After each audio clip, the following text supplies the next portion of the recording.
നോമ്പെടുക്കുക എന്ന് പറയുന്ന ഒരു പുണ്യമാണ്. പക്ഷേ കുറച്ച് കാര്യങ്ങൾ നിങ്ങൾ അതിൽ ശ്രദ്ധിക്കേണ്ടതായിട്ടുണ്ട്. ആദ്യമായിട്ടുള്ളതാണ് വെള്ളം കൂടുതലായിട്ട് കുടിക്കുക എന്നത്. ഇഫ്താറിനും സുഹറിനും ഇടയിൽ ഒരു 2 മുതൽ 3 ലിറ്റർ എങ്കിലും വെള്ളം കുടിക്കണം. അതിനകത്ത് ഈ പെപ്സി, കൊക്കക്കോള ഇങ്ങനെയുള്ളതൊക്കെ ഉണ്ടെന്നുണ്ടെങ്കിൽ അതങ്ങ് മാക്സിമം ഒഴിവാക്കുക.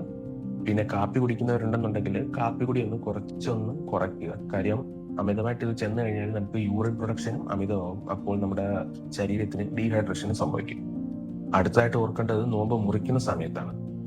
നോമ്പ് മുറിക്കുന്ന സമയത്ത് ഈ ഡേറ്റ്സ്, ഫ്രൂട്ട്സ് അല്ലെങ്കിൽ ഫ്രഷ് ലൈം പോലുള്ള ലൈറ്റ് ആയിട്ടുള്ള ആഹാരങ്ങൾ കഴിച്ചു തുടങ്ങുക. ഒരു 10 മുതൽ 15 മിനിറ്റിന് ശേഷം മാത്രം ബാക്കിയുള്ള ആഹാരങ്ങളൊക്കെ കഴിക്കുക. പിന്നെ കഴിക്കുന്ന ആഹാരം അമിതമാകാതെ ശ്രദ്ധിക്കുക. അമിതമായി കഴിഞ്ഞാൽ നമുക്ക് ഈ അസിഡിറ്റി, ബ്ലോട്ടിങ് പോലുള്ള ബുദ്ധിമുട്ടുകളൊക്കെ ഉണ്ടാവും. പിന്നെ ബിപിയോ, ഷുഗറോ അതേപോലെ മറ്റ് രോഗങ്ങൾക്കൊക്കെ മരുന്ന് കഴിക്കുന്നവരാണെന്നുണ്ടെങ്കിൽ നിങ്ങൾ സ്ഥിരം കാണുന്ന നിങ്ങളുടെ ഡോക്ടറിനെ കണ്ടിട്ട് മരുന്നിൻ്റെയൊക്കെ സമയം ഒന്ന് ക്രമപ്പെടുത്തുക. പിന്നെ മരുന്ന് ഒരു കാരണവശാലും മുടങ്ങാതെ ഇരിക്കുക.